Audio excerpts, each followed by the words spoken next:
ಏನಾದ್ರೂ ತೊಂದರೆ ಕೊಡ್ತೀನಿ.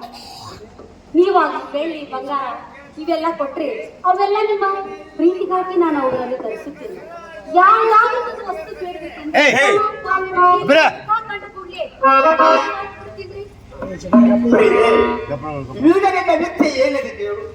ನಾನು ಅದನ್ನು ಏನು ಕಡಿಮೆ ಮಾಡಿ ನೀವೇನು ನನಗೆ ಕಡಿಮೆ ಮಾಡಿಲ್ಲ ಅಂದ್ರೆ ನಾನು ನಿಮ್ಗೆ ಏನು ಕೇಳ್ತಾ ಇಲ್ಲ.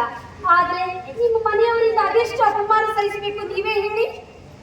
ಪ್ರೀ, ನಿನಗಾಗಿ ಈ ನನ್ನ ದೇಹ ಅರ್ಪಿತವಾಗಿದೆ. ನಿನ್ನ ಸೌಂದರ್ಯ ಲೋಭಿ ಆದ ನಾನು ನೀ ಬೇಡದಿದ್ದ ಇಲ್ಲ ಅನ್ನುವುದೇ ಇಲ್ಲ. ನನ್ನಿಂದ ಸಾಧ್ಯವಾದ ಪದಾರ್ಥಗಳನ್ನು ಬೇಕಾದ್ದನ್ನು ಬೇಡು. ಸಾಧ್ಯವಿಲ್ಲದನ್ನು ನಾನು ಏಕೆ ಕೇಳಿ ರೆಡ್ಡಿಯವರೇ? ಕೇವಲ ನಿಮ್ಮ ರೂಪಕ್ಕೆ ಮೋಹಿತರಾದ ನಾನು ನಿಮ್ಮ ಮನೆಯವರಿಂದ ಅದೆಷ್ಟು ಅಪಮಾನ ಸಹಿಸಬೇಕು ನೀವೇ ಹೇಳಿ. ಯಾರು ಯಾರು ಏನಂದರು? ಮತ್ತಿನ್ಯಾರು? ನಿಮ್ಮ ಹೆಂಡತಿ. ಹಾ, ನೀತರ ನೀವು ನೀನು ಅಪಮಾನ ಮಾಡಿದರೆ ಹಾ ಯಾರೇ ಮುಂದೆ ಏನೆಂದು? ನಿನ್ನೆ ನಮ್ಮ ಮೋಹನ್ ಲಾಲ್ ನಿಮ್ಮ ಮನೆ ಮುಂದೆ ಹಾದು ಹೋಗುವಾಗ ಅವನು ಕರೆದು ಏನೆಲ್ಲ ಬೈದು ಕಳ್ಸಿದ್ರಂತ್ರಿ. ಏನೆಂದು? ಅದೇ ನನ್ನ ಗಂಡನಿಗೆ ಮೂಲಾದ ಆ ಚಿತ್ರಂಜಿನಿ ಎಂದು ಹಾಳಾಗಿ ಹೋಗುತ್ತಾಳೆ. ನನ್ನ ಗಂಡನನ್ನು ಬಿಟ್ಕೊಟ್ರೆ ಒಳ್ಳೆಯದಾಯ್ತು, ಇಲ್ದಿದ್ರೆ ಆ ಮಾನಿಗೆಡೆಯ ಮೂಗು ಕೊಯ್ಸುತ್ತೇನೆ, ತುರುಬು ಕೊಯ್ಸುತ್ತೇನೆ, ಹಾಗೆ ಹೀಗೆ ಅಂತ 128 ಮಾತು ಮಾತಾಡಿದ್ಲಂತೆ. ನೀತರಂಡಿ ಏನು ಮಾಡಲಿ ಹೇಳಿದ ಮಾಡುವುದು. ಅದು ಅಲ್ಲದೆ ಮತ್ತು ಅನ್ನುತ್ತಾಳಂತ್ರಿ. ಏನು ಅನ್ನುತ್ತಾಳೆ? ನನ್ನ ಹತ್ರ 10,000 ರೂಪಾಯಿ ಬೆಲೆ ಬಾಳುವ ಮುತ್ತಿನ ಕಟ್ಟಿ ಇದೆ. ಆ ಮುತ್ತಿನ ಕಟ್ಟಿಯನ್ನು ಮಾರಿ ಆ ಸೂಳೆಯನ್ನು ಬತ್ತಿಗೆ ಹಚ್ಚಿದ್ರೆ ನಾನು ಹೇಮರೆಡ್ಡಿಯವರ ಸಸಿ ಅಲ್ಲ, ಹಾಗಲ್ಲ, ಹೀಗಲ್ಲ ಅಂತ 128 ಮಾತು ಮಾತಾಡಿದಂತ. ನಾವು ಎಷ್ಟು ಮಾಡಿದ್ವಿ ಅಷ್ಟು. ಪ್ರಿಯೆ, ಚಿಂತಿಸಬೇಡ. ಅವಳ ಮುಂದೆ ಹಿಡಿದು ಎಲೆ ತಂದು ನಿನ್ನ ಪಾದದ ಮ್ಯಾಗಾದ್ರೂ ಕಡುವಲು ಎಲ್ಲ ಅಲ್ಲಿ ಅವಳಿಗೆ ಪ್ರಾಯಕತ್ವ ಆದ್ರೂ ಮಾಡಿ ಬರಲು ಬೇಗನೆ ಹೇಳು. ಅಪಹಾಸ್ಯ ಮಾಡುತ್ತಾಳಂತ್ರಿ.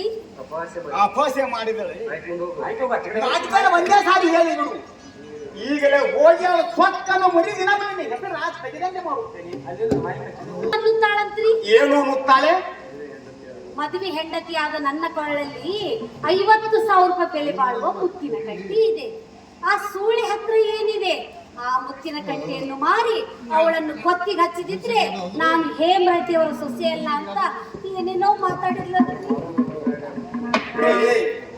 ಅವಳು ಮಾಡಿದೊಳಗಾಗಿ ಆ ಮುತ್ತಿನ ಕಂಠಿಯನ್ನು ತಂದು ನಿನ್ನ ಕೊರಳಿಗೆ ಹಾಕುತ್ತೇನೆ, ಮತ್ತೇನು? ಅಷ್ಟು ಮಾಡಿದ್ರೆ ನೀವು ನನ್ನ ಪ್ರೀತಿಗೆ ಪಾತ್ರರೆಂದು ತಿಳಿದುಕೊಳ್ಳುತ್ತೇನೆ. ಇಲ್ಲವಾದ್ರೆ ನೀನಿಲ್ಲದ ಸಮಯದಲ್ಲಿ ಊರು ಹಾಕೊಂಡು ಸತ್ತು ಹೋಗ್ಬಿಡ್ತೀನಿ. ನೀನು ಸತ್ತ ಮೇಲೆ ನಿಮ್ಗೆ ಸಾಕ್ಷಿ ಕೊಡಿಸುತ್ತೇನೆ. ಸಾಕ್ಷಿ ಯಾರಿಗೆ ಬೇಕು? ನೀನು ಸುಳ್ಳು ಹೇಳ್ತಕ್ಕವಲ್ಲ. ಇತ್ತಿತ್ತಾಗಿ ನೀವು ನನ್ನ ಮಾತನ್ನು ನೋಡಿಲ್ಲ. ಮೋಹನ್ ಲಾಲ್, ಮೋಹನ್ ಲಾಲ್.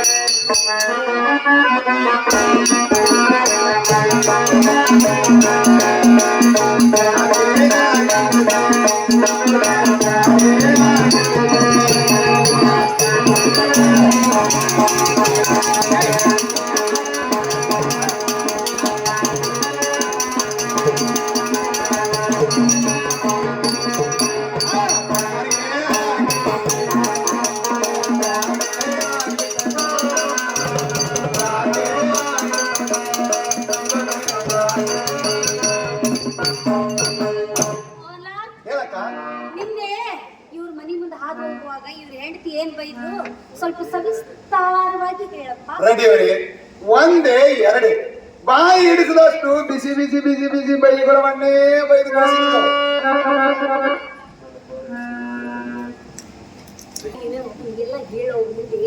ಅಯ್ಯ, ಇದಕ್ಕಿಂತ ಹೆಚ್ಚು ಬೇಡ ಬಿಡ. ಅಯ್ಯವ್ವ, ಏನ್ ಹೇಳೋದವ್ರು?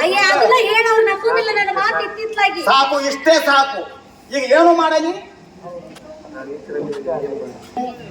ಈಗಲೇ ಹೋಗಿ ಆ ಮುತ್ತಿನ ಕಂಠಿಯನ್ನು ತೆಗೆದುಕೊಂಡು ಬಂದು ನನ್ನ ಕೊರಳಿಗೆ ಹಾಕಿ. ಆ ಬಗ್ಗೆ ಆಲೋಚನೆ ಮಾಡಬೇಡ, ಇದು ಈಗಲೇ ಹೊರಟೆ. ಮತ್ತೆ ಅಕ್ಕ ರೆಡ್ಡಿಯವರಿಗೆ ಹೇಗೆ ಕಾಣ್ತಾ ಇದ್ದಾರೆ?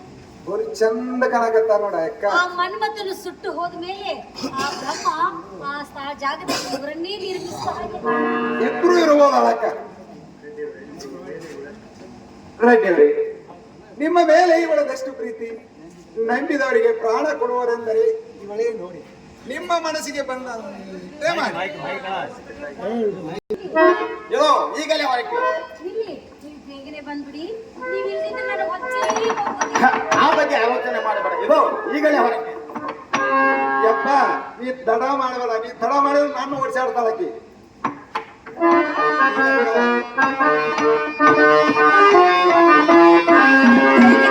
ಚಮತ್ಕಾರ ಅಯ್ಯ, ನಿನ್ನ ಬಲಿಯಾಗಿ ನಿಂತವ್ರೆ ಯಾರು ಉದ್ಧಾರಕ್ಕರ ಅಯ್ಯಕ್ಕ ಬಡದ ಬಿಡೋಣ ಅಂತ ನಡಿಯವನು ಅವ್ರು ಏನಾಗಿದ್ದಾರೆ. ಹೀಗಂತ ಅದೈತೆ.